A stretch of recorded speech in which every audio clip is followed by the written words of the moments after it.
Assalamualaikum warahmatullahi wabarakatuh. Waalaikumsalam warahmatullahi wabarakatuh. Gimana kabarnya anak-anak Ibu? Alhamdulillah, luar biasa. Allahu Akbar. Oke, sebelum kita memulai pembelajaran hari ini, sebaiknya kita membaca doa. Kepada ketua kelas, silahkan untuk memimpin doa. Baiklah, sebelum memulai pelajaran, alangkah baiknya kita berdoa menurut agama dan kepercayaan masing-masing. Berdoa mulai.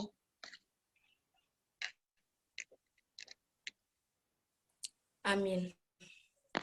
Oke, sekarang mau minta tolong kepada ketua kelas untuk melihat di ruang Zoom-nya apakah semua teman-temannya sudah hadir atau masih ada yang belum hadir. Gimana ketua kelas? Sepertinya sudah hadir semuanya, Bu. Oke. Ananda semua, apakah Ananda pernah pergi ke perpustakaan? Pernah, Bu. Sekali. Pernah, Bu.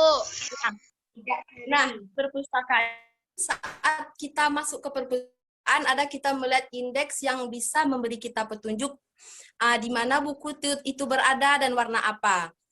Jika Ananda semua ingin mencari buku di perpustakaan, Ananda tinggal lihat saja di indeks tersebut, bukunya apa, warnanya bagaimana, karena petugas perpustakaan sudah melakukan pengelompokan untuk tiap-tiap buku tersebut, agar kita mudah untuk menemukan buku yang kita mau. Nah, begitu juga dalam pelajaran biologi, kita juga mengenal adanya pengelompokan makhluk hidup yang disebut juga dengan apa? Ada yang tahu? Ada yang tahu? Saya, Bu. Mutia, sebut apa ayo? Klasifikasi, Bu.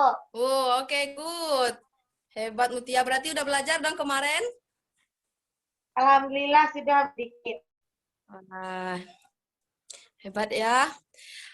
Baiklah, pada pertemuan kali ini kita akan belajar tentang klasifikasi makhluk hidup.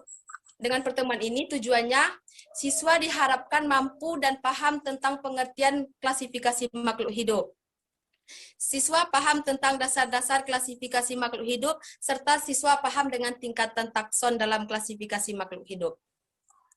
Dan pada pertemuan ini, Ibu akan menggunakan model pembelajaran kooperatif STAD. Ada yang tahu dengan model pembelajaran ini atau sudah pernah memakainya dalam pembelajaran? Pernah dengar, Bu. Tapi kurang ngerti maksudnya, Bu. Ya, Bu. Oke, baiklah. Ibu akan coba menjelaskan sedikit ya. Model kooperatif STAD ini yaitu yang menyangkut beberapa tahapan-tahapan pembelajaran. Yang pertama, guru melakukan pembukaan pembelajaran di kelompok di antara siswa, yaitu yang mana terdiri biasanya 4-5 orang. Kemudian guru melakukan pretest, menyampaikan materi, memberikan LKPD, melakukan post-test, kemudian memberikan penghargaan terhadap pencapaian yang telah diraih oleh siswa tersebut. Baiklah, berarti sekarang anak-anak Ibu sudah paham dong apa itu model kooperatif STAD? Sedikit, Bu.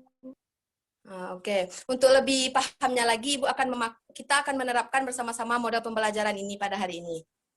Ya, Bu. Baiklah, sekarang Ibu akan membagi Ananda semua menjadi beberapa kelompok. Yang terdiri atas 2 kelompok, yaitu Mutia, Silvani, Husnul Khatmi, dan Wilda. Kemudian kelompok 2, Azari Azizah Amir, Rifani Fakri, Nur Mutiara, dan Anissa Hidayah. Silahkan untuk bergabung ke grup WA-nya masing-masing nanti ya. Baik, Bu. Baik, Bu.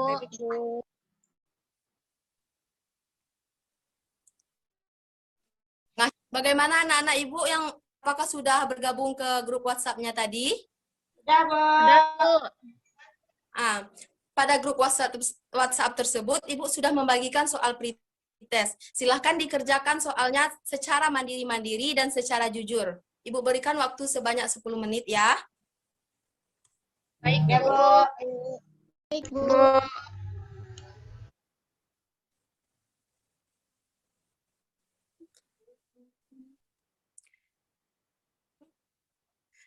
Bagaimana anak-anak Ibu, apakah sudah selesai mengerjakan soal pretestnya? Sudah, Bu.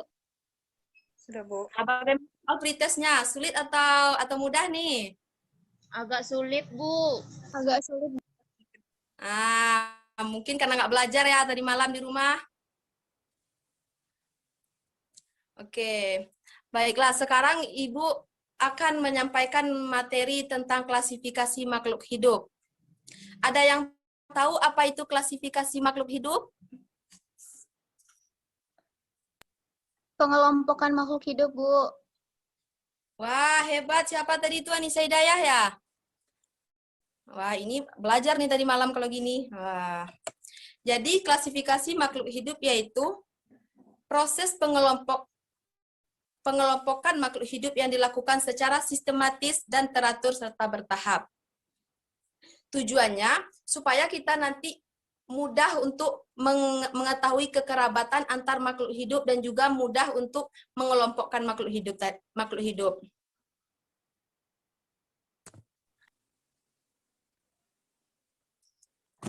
Klasifikasi makhluk hidup yaitu proses pengelompokan makhluk hidup yang dilakukan secara sistematis, teratur, dan berurut. Dimulai dari yang secara umum sekali persamaannya sampai ke persamaannya lebih mendetail. Sehingga semakin banyak persamaannya kita temukan, maka semakin dekat pula hubungan kekerabatan antar makhluk hidup tersebut.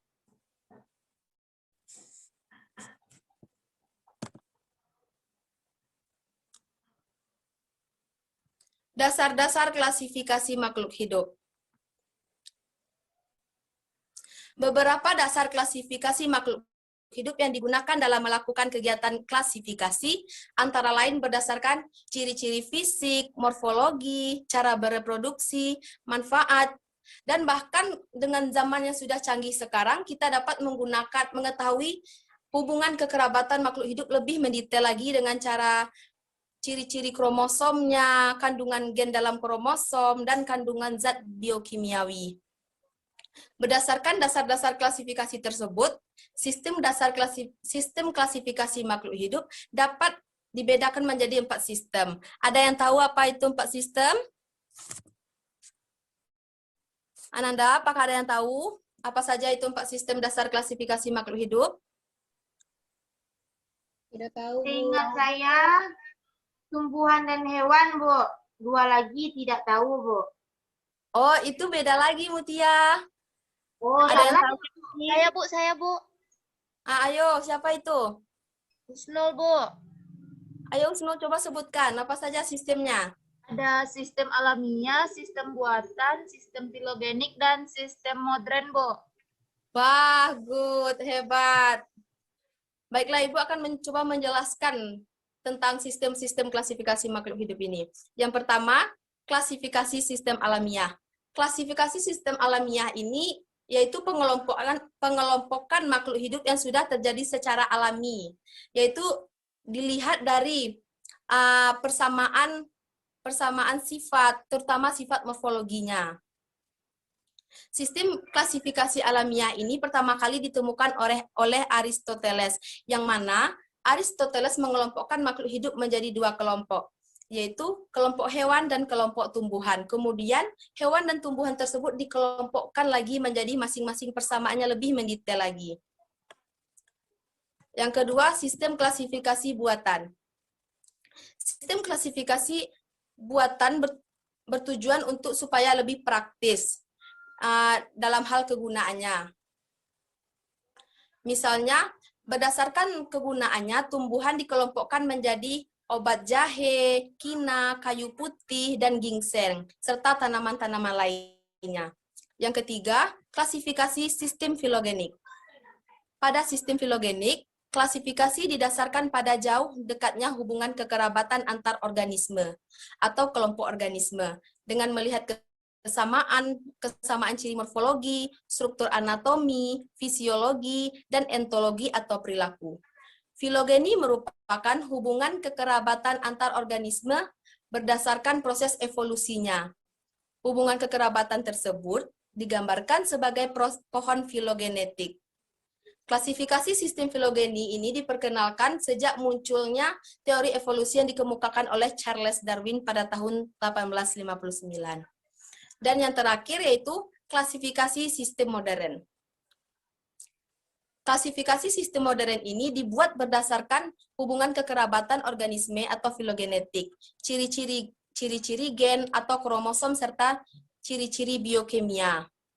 Pada klasifikasi sistem modern, selain menggunakan dasar perbandingan ciri-ciri morfologi, struktur anatomi, fisiologi, etologi, juga dilakukan perbandingan struktur molekuler dari organisme yang diklasifikasikan. Udah sedikit tahu anak-anak Ibu tentang dasar-dasar klasifikasi? Sudah, Bu. Nah, insya Allah, Bu. Ya Allah, Bu. Apakah bisa kita lanjut ke tingkatan takson dalam klasifikasi atau ada pertanyaan? Lanjut, Bu. Lanjut saja dulu, Bu. Oke. Baiklah, Ibu akan lanjut ya. Tingkatan takson dalam klasifikasi. Tingkatan takson dalam klasifikasi yaitu disusun dari tingkat tertinggi sampai tingkat terendah. Yaitu dari tingkat tertinggi di mana masih sedikit terdapat persamaan namun banyak perbedaan sehingga banyak pula organisme yang terdapat di dalam tingkat tertinggi tersebut. Sedangkan tingkat terendah yaitu lebih banyak terdapat persamaan, sedikit perbedaan, sehingga lebih sedikit ragam jenis hewan yang terdapat dalam tingkat terendah tersebut. Baiklah, Ibu akan sebutkan tingkatan takson. Yang pertama, kingdom atau kerajaan. Ada yang tahu nggak kingdom atau tingkatan takson kingdom dibagi menjadi beberapa jenis? Anak-anak Ibu ada yang tahu? 2 ya, Bu. Oh, enggak, banyak lagi. Banyak Apakah pokoknya, tahu? Bu. Apa, Zari? Pokoknya banyak, Bu. Oh, oke. Baiklah, Ibu akan menyebutkan 5 kingdom dalam makhluk hidup, yaitu animalia, hewan, kingdom plante, tumbuhan, kingdom fungi, jamur, kingdom monera, organisme uniselular tanpa nukleus, dan kingdom protista, eukariotik yang memiliki jaringan sederhana. Yang kedua, filum. Filum pada hewan, sedangkan pada tumbuhan disebut juga dengan divisi.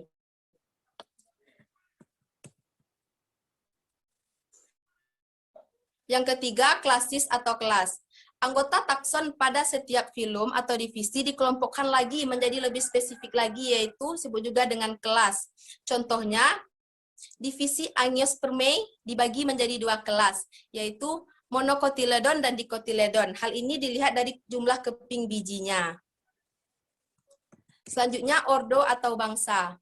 Anggota takson pada setiap kelas dikelompokkan lagi menjadi beberapa ordo, berdasarkan persamaan ciri-ciri yang lebih khusus lagi. Nama ordo pada takson tumbuhan biasanya menggunakan akhiran ales. Sebagai contoh, kelas dicotyledon dibagi menjadi beberapa ordo, yaitu Solanales, Cucurbitales, Malvales, Rosales, dan Astrales, dan masih banyak lagi. Selanjutnya, tingkatan takson yang selanjutnya yaitu famili atau suku. Baiklah, tingkatan takson selanjutnya yang kelima yaitu famili atau suku. Setelah kita tahu, setelah dikelompokkan dari ordo, kemudian dicari lagi persamaannya lebih spesifik. Kemudian adalah timbul tingkatan takson selanjutnya famili, di mana anggota takson setiap ordo dikelompokkan lagi menjadi beberapa famili berdasarkan ciri-ciri tertentu. Famili berasal dari bahasa Latin familia. Nama famili pada tumbuhan biasanya menggunakan akhiran AC. Misalnya, tadi ada ordo Ordo Solanales. Kemudian dicari lagi persamaannya lebih mendetail, maka ketemu famili Solanaceae. Seperti itu ya anak-anak Ibu. Selanjutnya genus atau marga. Genus atau marga ini lebih spesifik lagi dari famili. Lebih makin banyak lagi persamaannya kita temukan pada setiap anggota organisme tadi. Dan genus, penulisan genus biasanya beriringan dengan spesies. Sebagai contoh, famili Passae terdiri atas Z atau jagung, Saccharum atau tebu, Tithecum atau gandum, dan Oryza padi-padian. Yang ketujuh, spesies atau jenis. Spesies merupakan tingkatan takson yang paling dasar atau terendah. Anggota takson pada tingkatan spesies atau jenis ini makin banyak juga persamaannya yang kita temukan antar spesies. Seperti kucing. Kucing dapat kita ketahui bahwa sangat banyak jenis kucing. Adanya kucing Anggora, Persia, dan juga dari situ makin banyak juga persamaan yang kita temukan antar organisme dan semakin sedikit juga perbedaan yang kita temukan. Jadi, tingkatan takson semakin banyak perbedaan, semakin tinggi tingkatan taksonnya. Dan semakin banyak persamaan, makin rendah taksonnya. Baiklah anak-anak Ibu, apakah sudah paham tentang materi tingkatan takson? Insya Allah, Bu. Sudah, Bu. Oke, untuk lebih memperdalam lagi pemahaman Ananda semua terkait materi kita hari ini, Ibu akan membagikan sedikit cuplikan video. Ibu harap semua anak-anak Ibu memahami dan menontonnya. Oke, baiklah Ananda semua. Ibu akan memutarkan sebuah cuplikan video agar lebih memperdalam lagi pengetahuan Ananda semua. Ibu harap semuanya memperhatikan video yang Ibu berikan.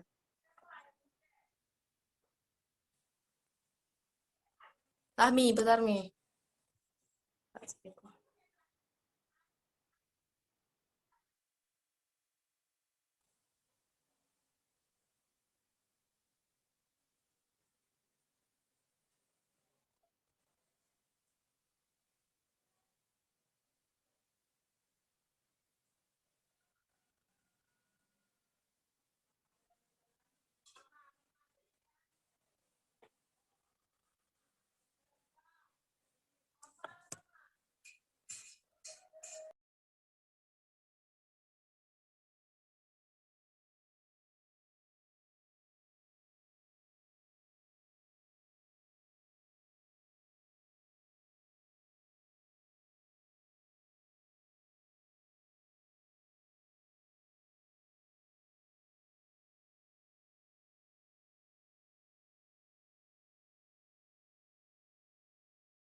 Oke, baiklah. Setelah menonton video yang Ibu berikan, apakah ada rasanya menambah pengetahuan Ananda semua? Alhamdulillah ada, Bu. Ada, Bu. Oke, syukur. Alhamdulillah. Baiklah, untuk selanjutnya agar Ananda semua lebih paham lagi dengan materi, maka Ibu akan memberikan lembar kerja peserta didik ke dalam grup WhatsApp Ananda semua. Ibu harap Ananda semua bisa mengerjakannya secara berkelompok, yaitu bekerjasama dalam tim, bukan sendiri-sendiri lagi. Berbeda dengan pretest yang tadi ya. Baiklah, Ibu akan memberikan waktu. Nanti akan Ibu sampaikan apakah waktunya sudah selesai atau belum. Sekarang kerjakan ya. Baik, Bu. Baik, Bu.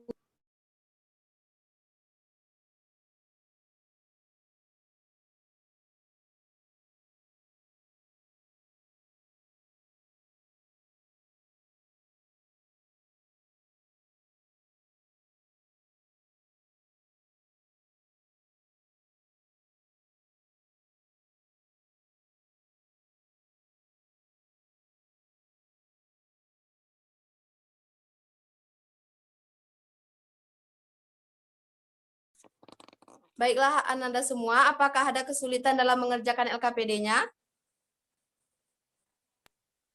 Tidak ada, Bu. Oh, syukurlah.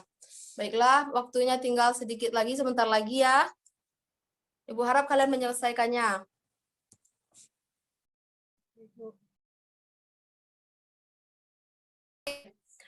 Ibu rasa waktunya sudah habis. Silakan untuk kirim lembar jawaban LKPD-nya ke dalam grup WhatsApp kembali agar bisa nanti kita periksa bersama-sama.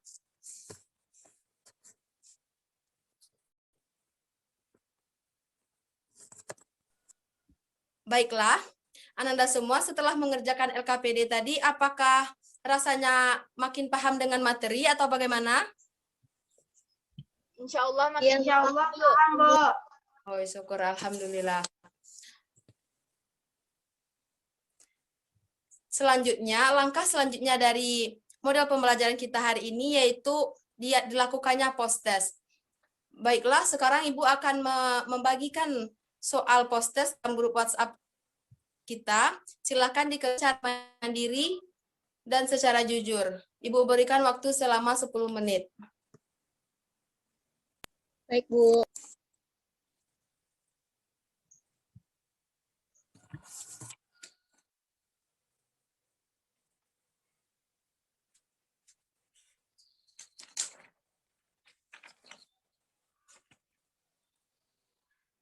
Oke, waktu pengerjaan post-testnya sudah selesai. Sekarang untuk tahap terakhirnya kita akan memeriksa lembar jawaban LKPD kita yang kita kerjakan Setelah kita selesai mengerjakan soal post-test yang Ibu berikan tadi, selanjutnya kita akan memeriksa secara bersama-sama lembar kerja peserta didik yang telah dikerjakan berkelompok tadi. Silakan cek masing-masing ya, apakah berapa betul salahnya nanti yang sudah dikerjakan tadi. Baik, Bu. Pak. Baiklah, Ananda semua, Ibu akan menyampaikan jawaban dari LKPD tadi. Silakan Ananda mencek LKPD-nya apakah sudah benar atau salah. Karena soal nomor 1 sampai 4 itu tentang dasar-dasar klasifikasi, soalnya berupa esai, mungkin nanti ada kendala saat kita memeriksa bersama, ada perbedaan sedikit jawaban. Jadi sebaiknya Ibu saja yang memeriksa. Untuk soal objektif baru kita periksa bersama-sama. Nomor 5 isinya E, nomor 6 isinya B, nomor 7A, nomor 8E, 9A, dan 10A. Untuk kelompok pertama, berapa benarnya? Benar, Bu. 4, Bu. Oh, 4. Kelompok kedua? Benar semua, Bu. Betul semua, Bu. Oke, baiklah berarti Setelah selesai pembelajaran hari ini, setelah dilakukan pretest dan posttest, ada pemahaman yang lebih meningkat semenjak diberikan materi, yaitu sekitar 50% dari sebelum belajar. Untuk baiklah Anda semua, kita berikan aplaus kepada kelompok 2 yang telah mencapai nilai tertinggi hari ini. Selamat kelompok 2 karena telah belajar dengan sungguh-sungguh. Untuk yang belum mencapai nilai tertinggi hari ini, diharapkan agar lebih termotivasi lagi belajar ke depannya. Diharapkan lebih serius lagi dalam mengerjakan LKPD dan soal-soal pretest dan posttest yang Ibu berikan. Demikian pelajaran kita hari ini. Kesimpulannya yaitu klasifikasi makhluk hidup merupakan pengelompokan makhluk hidup sistematik dan beraturan. Dasar-dasar klasifikasi makhluk hidup dapat dilihat dari ciri morfologi, ciri sifat, anatomi, serta bahkan dapat dilihat dengan perbedaan kromosomnya. Kemudian tingkatan dalam klasifikasi makhluk hidup dibuat dari tingkat yang lebih tinggi ke tingkat yang lebih spesifik, yaitu mulai dari kingdom, filum atau divisi, kelas, ordo, famili, genus, dan spesies. Baiklah Ibu-Ibu rasa itu saja materi kita hari ini. Terima kasih untuk partisipasi dan semangatnya dalam Ibu harap lebih ditingkatkan lagi ke depannya. Ibu sudahi dengan Assalamualaikum warahmatullahi wabarakatuh. Waalaikumsalam warahmatullahi wabarakatuh.